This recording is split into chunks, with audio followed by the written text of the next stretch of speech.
Hi guys, and welcome back to some more The Crew on my channel. This is KPG-GOONER here, and in today's episode it was supposed to be the second half of my experience in the January Summit, but because of the PlayStation Network going down we never got a chance to finish off all our events. And one of the vehicles I really wanted to use in the Summit and in some of the other events was this car. I bought a Lamborghini Aventador in a drift spec. I couldn't believe that the Aventador had a drift spec, but it did. This is a pre-recorded of me buying this vehicle. I didn't spend a lot on the upgrades. I put a paint job in it, I changed the alloys, and I was ready to take this into the Summit and test it out, because you can't use credits to upgrade the cars now. You can only do that in events. So this was the finished article of what I upgraded. I changed the spoiler, the bonnet, the alloys, and the colour. I went for a sort of turquoisey colour, and I was ready to take this into Summit. I never got a chance to. So in today's episode we're going to be doing another road testing. So we're going to be jumping straight into the garage, choosing another vehicle and doing some upgrades. So here we go. Right guys, so next vehicle up for a road testing on the channel is this. A MCLAREN 12C. Now if you remember guys, I did previously do a road testing on a McLaren F1, and if you didn't check that video out I will leave a link in the description below. But this is a lower spec McLaren. It's not as fast top end, not as fast 0 to 60, but we want to see what the handling difference is. So we're going to be doing it in the same race as we did the other version, and we're going to check it out. We're going to keep it the same spec as well, so it's going to be in Perf edition.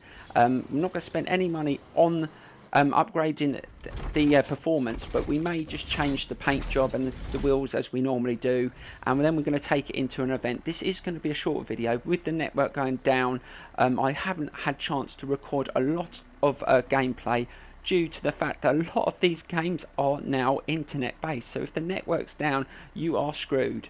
But hopefully you still will enjoy this video today. Please give it a thumbs up and subscribe. And I hope you enjoy the video, and let's get straight into the road testing.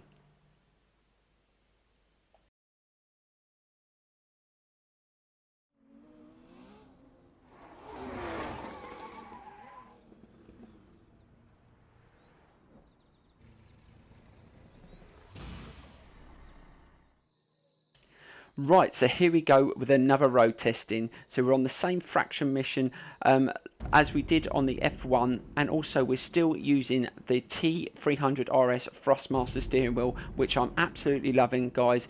I'm telling you, it does add to your experience, but the only thing I'm finding is just tweaking those settings. That's one thing that over time hopefully I will get.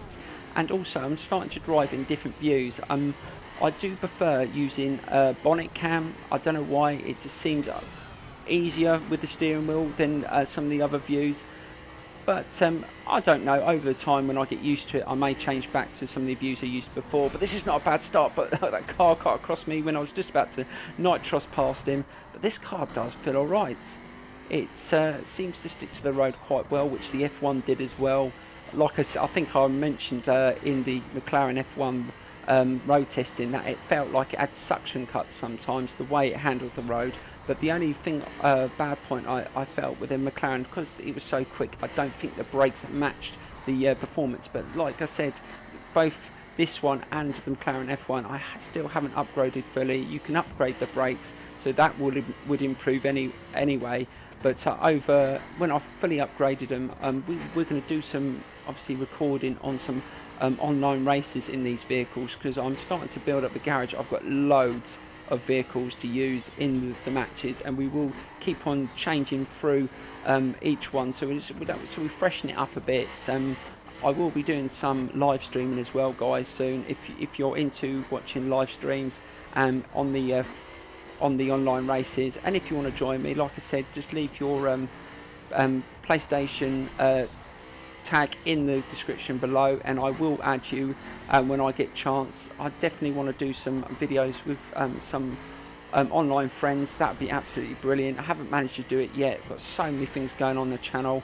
I am starting to do a lot more racing stuff on the channel, as it has always been one of the biggest things on the channel since I started it about a year ago. I hope you're still enjoying that. And anyway, let's carry on with this road testing. So far I'm absolutely loving it. It is holding the road really well. I'm not struggling with the car, which is always a bonus.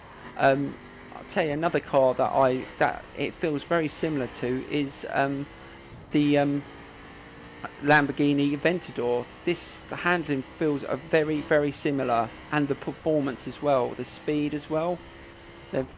But I find in a lot of the Perth races, a lot of people use the Aventador, so it's obviously a very popular. Oh god, I'll totally muck that corner up. Yeah, a lot of people do use the Lamborghini Aventador, and I haven't seen many people use the McLaren 12C. So maybe people either haven't got this car, or they just haven't given it a chance. So I'm going to give it a chance. I'm going to probably upgrade this, and I'm going to see what it's like against some of the other cars in an online race. I mean, I'm not sure what this performance will be like once it's fully upgraded. Hopefully it's just as equal to the Aventador. I'm sure it will be, but we will have to wait and see. But so far so good. We've only got 5 checkpoints to go. We're leading the race. We're not leading it by miles, but the time's not bad. We've only made 1 or 2 mistakes, but the brakes, even at this low level, don't seem that bad. But like I said on the F1, they were. But again, the F1 was slightly faster, so it's always not going to brake as well. But this looks like this is going to be a good time, hopefully. Oh no, they're catching up. See, the speed of this car is not as good as the McLaren F1, obviously, and that's why the computer AI will catch this one up. Oh god, it's right behind us. Are we going to win this one? I'm not sure. But the road testing, I think definitely this car handling wise I will give it a 9 out of 10. Speed wise, I wouldn't give it a 9, very high rating, but again, that is something you can prove on if you spend some credits on this car and upgrade it. I think we're just going to win this. Brilliant. So that's our road testing on this vehicle, and again, like I just said, for handling I would give this a 9 out of 10. For speed, probably a 5 out of 10. But like any of the vehicles you buy in Perth Edition, if you spend money on it and you spend time on it, obviously you can upgrade it higher and make it faster. But it's definitely worth trying this car rather than the Aventador, because the handling is not bad. I hope you enjoyed this video, and I will see you soon for some more videos like this very soon. Thank you very much for watching, and bye bye.